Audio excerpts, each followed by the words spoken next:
Stance where the body is facing a little more like this, or is it a closed stance where the sternum is actually like a little more in that direction, away from the target?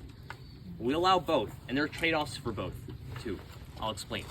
Now, first of all, we're not practicing this parallel stance. Let's say the target's over here, because that's not going to be quite like stable in the wind.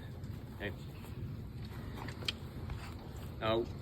I personally do a stance where the foot is like maybe a foot's width to the side, so that I'm slightly, like at least it starts off facing slightly towards the target. When I actually draw to full draw, my body is going to kind of straighten out, and the body twists. I have yet to see those people pull like 110-pound bows or higher. Okay, like you gotta make it easy going, right? This is not exactly easy going. So anyway, the stance offset like this, they have a little more balance, and when we're pushing on that bow shoulder, that helps the weight go to the foot.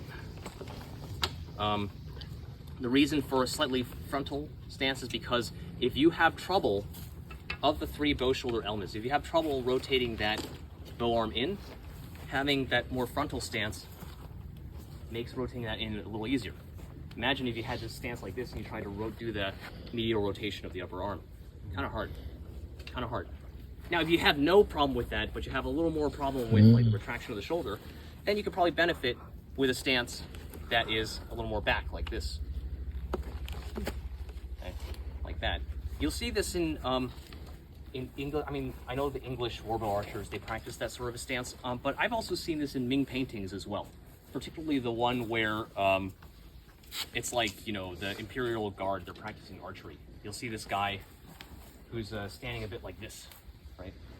And that puts a little bit more backwards like that. In some paintings where there are Ming soldiers battling with, their opposition, you'll see that sort of stance there as well. So we make an allowance for that. But there's, trade-off. If you're pretty good at this already, with the inward rotation of the elbow, you probably benefit with a more frontal stance. That's what I do.